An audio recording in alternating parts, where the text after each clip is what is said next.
Hello guys, welcome to another video of stock market. Friends, Vishal Mega Mart Limited का जिस IPO एक upcoming IPO जो कि आज के दिन ओपन होने जा रहा है, जाने की complete analysis, business model, financial condition, performance, GMB कितना चल रहा है, लिस्टिंग कितना मिलेगा, अप्लाई करें या फिर इन सभी पॉइंट्स को डिस्कस करेंगे। चलिए फ्रेंड्स, वीडियो स्टार्ट करते हैं। आईपीओ आज के दिन 11 दिसंबर को ओपन हो रहा है और 13 दिसंबर को क्लोज किया जाएगा। 10 रुपीज का फेस वैल्यू 74 टू 78 रुपीज पर शेयर की प्राइस वन 190 शेयर्स के लॉट साइज, इशू साइज है 8000 करोड़ का, जो कि 10 करोड़ 102 करोड़ 56 लाख 41,025 शेयर्स का ऑफर किया गया है। और ऑफर फुल्ली ऑफर फॉर चलेगा। इसमें कोई भी कंपनी के जितना भी फंड रेज किया जा रहा है ये कंपनी के पास ना जाके इन्वेस्टर्स के पास जाएंगे, इसलिए इसमें कोई भी फंड का यूटिलाइज नहीं होगा कंपनी को लेकर। बुक बिल्ड इशू आईपीओ है, एनएससी बीएससी दोनों में लिस्टेड किया जाएगा। ये one of the most awaited IPO है विशाल मेगा मार्ट का। यहाँ पे ऑफर जो दिया गया क्यूआईबी को 50%, एचएनआई को 15%, रिटेल को 35% का ऑफर दी गई है। और अगर हम बात करेंगे इस कंपनी में अलॉटमेंट डेट का, देखिए इसका अलॉटमेंट डेट रखा गया 16 दिसंबर का और 17 दिसंबर को रिफंड रिलीज किया जाएगा। इसी डेट को शेयर्स डिमैट अकाउंट में क्रेडिट होगा। 18 दिसंबर लिस्टिंग डेट रखा गया। रिटेल में मिनिमम 1 लॉट अप्लाई कर सकते हैं, 190 शेयर्स मिलेंगे, 14,820 रुपीज का अमाउंट पे करना होगा। मैक्सिमम 13 लॉट अप्लाई कर सकते हैं, 2470 शेयर्स मिलेंगे, 1,92,660 रुपीज का अमाउंट पे करना पड़ेगा।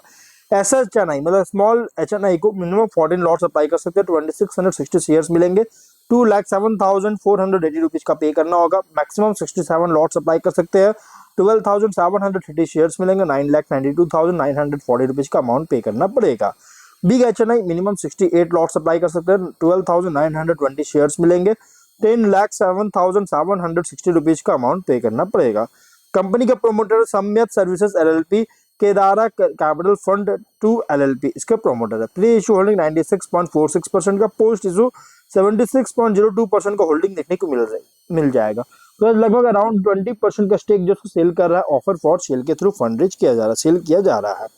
बिजनेस की बात करेंगे तो 2001 में इनकॉर्पोरेट किया गया था और ये हाइपर मार्केट चेन है जो कि वाइड रेंज ऑफ प्रोडक्ट्स जैसे apparel, groceries, electronics, home essentials का सेल करता है अपने हाइपर मार्केट चेन के थ्रू, सुपर मार्केट के थ्रू।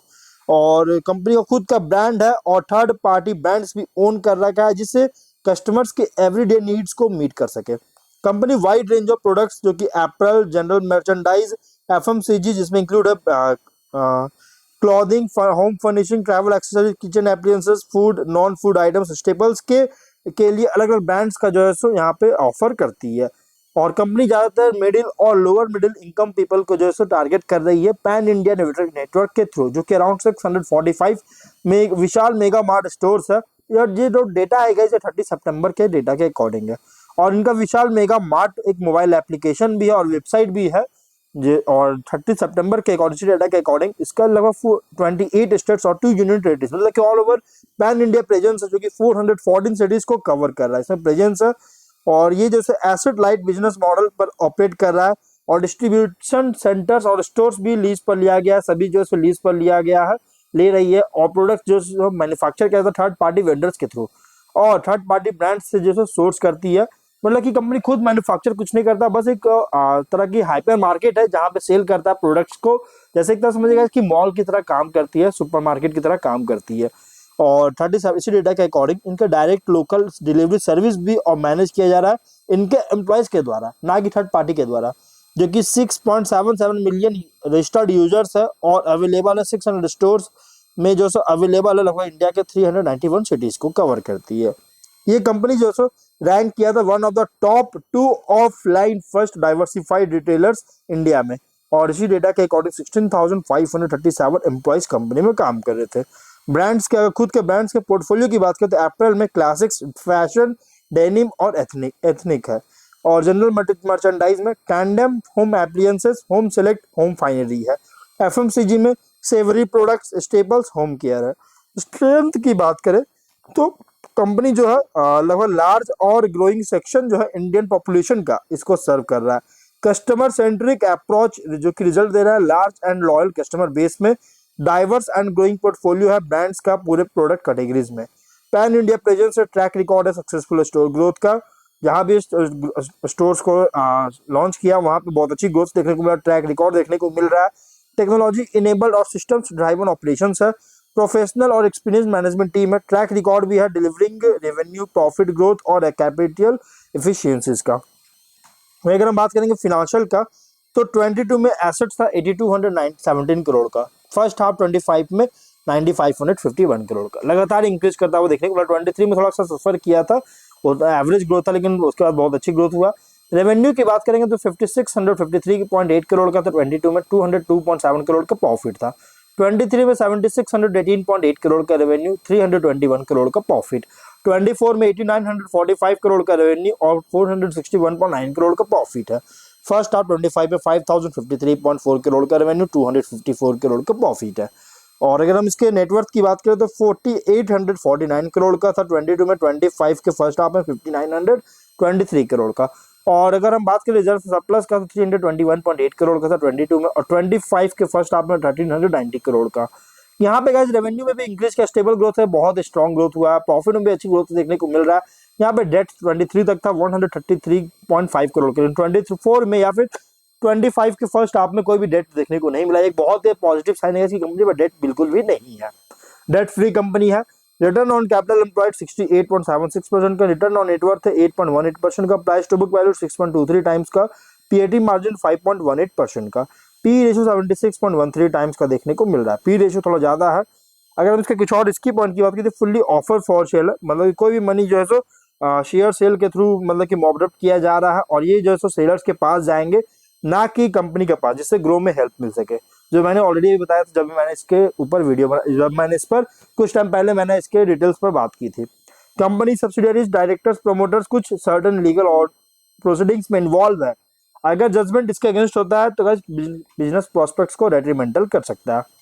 खुद का कोई भी मैन्युफैक्चर नहीं करती है प्रोडक्ट का जो कि स्टोर्स में सेल हो रहा है, जो पूरी तरह से एंटायरली थर्ड पार्टी वेंडर्स पर जो रिलाई करता है ब्रांड्स को, मतलब कि अंडर जो है आइटम्स को प्रोड्यूस करने के लिए।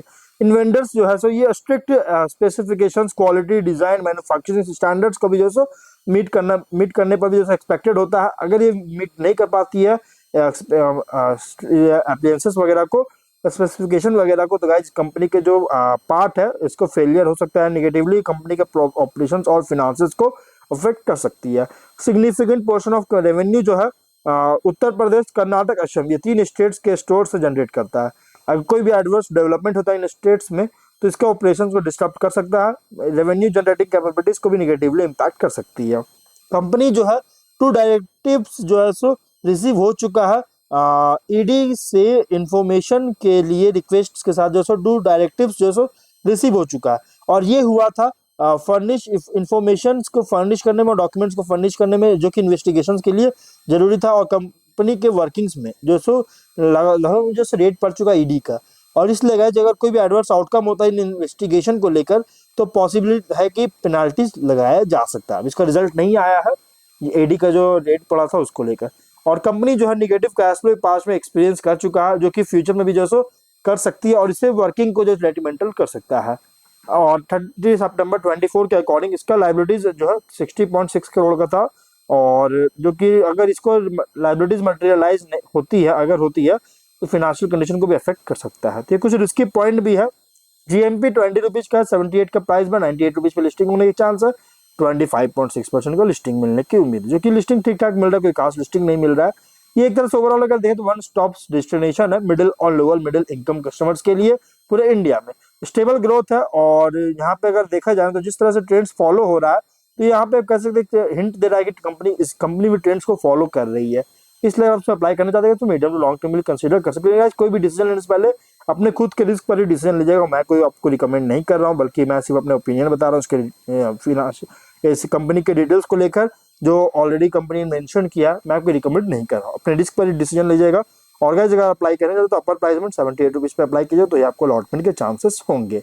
तो हम लोग वीडियो कहीं पर एंड करते हैं। अगर कोई डाउट है कमेंट बॉक्स में पूछे। मिलते हैं नेक्स्ट वीडियो में। Bye bye.